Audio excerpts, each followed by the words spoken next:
গ্রেফতার, হয়রানি ও গুম প্রতিরোধে ফৌজদারি কার্যবিধির সংশোধনী অনুমোদন দিয়েছে উপদেষ্টা পরিষদ।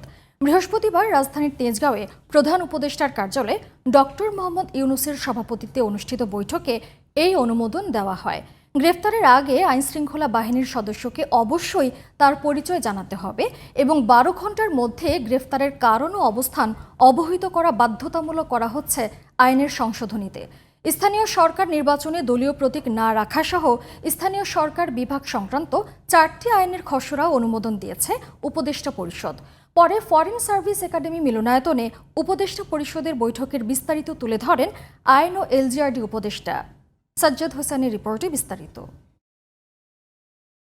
প্রধান উপদেষ্টা ডক্টর মোহাম্মদ ইউনূসের সভাপতিত্বে অনুষ্ঠিত উপদেষ্টা পরিষদের নিয়মিত বৈঠকে মাইলস্টোন স্কুলের নিহতদের স্মরণে শোক প্রস্তাব আনা হয় এবং রুহের মাগফিরাত কামনায় দোয়ার পাশাপাশি শুক্রবার দেশের সব ধর্মীয় প্রতিষ্ঠানে প্রার্থনা আয়োজনের সিদ্ধান্ত হয় উপদেষ্টা পরিষদের বৈঠকে।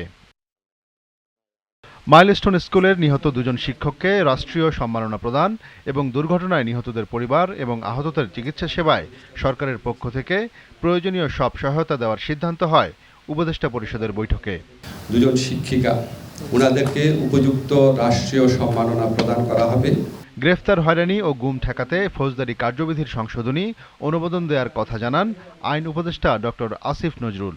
24 ঘন্টার মধ্যে আদালতে হাজির করার বিধান তো থাকছে, সংবিধানে তো আছে, বা কতক্ষণের মধ্যে পরিবার পরিজনকে বা লয়ারকে জানাতে হবে বা গ্রেফতারের কারণ জানাতে হবে, এটা সংবিধানে সুস্পষ্টভাবে ছিল না। এটাই আমরা সুস্পষ্ট করেছি, গ্রেফতারের কারণ সাথে সাথে জানাতে হবে।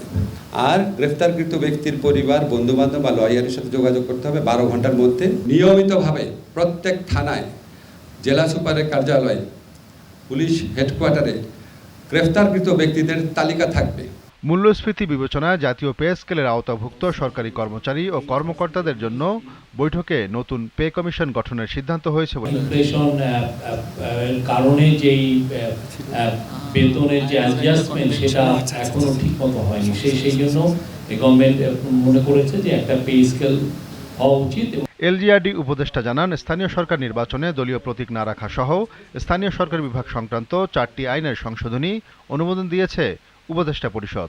সরকারি দলের মার্কা পাওয়ার যে একটা বিশেষ সুবিধা কিংবা এই দলীয় প্রতীক বা এই জিনিসটাকে কেন্দ্র করে অনেক হানাহানি স্থানীয় সরকার নির্বাচনকে কেন্দ্র করে হয়েছে এবং অনেক জায়গায় মার্কার ভোটে অনেকে জিতে এসেছে কিংবা গায়ের জোরে জিতে এসেছে। এখন আমরা প্রত্যাশা করছি যে এর মাধ্যমে স্থানীয় সরকারে আমাদের একটা ইতিবাচক পরিবর্তন আসবে। এছাড়া গোপালগঞ্জে সহিংসতার ঘটনা তদন্তে সাবেক বিচারপতি মোহাম্মদ আবু তারিকের নেতৃত্বে বিচার বিভাগীয় তদন্ত কমিশন গঠনের সিদ্ধান্ত জানানো হয় ব্রিফিংয়ে। Sajjad Hossain, GTV news, Dhaka.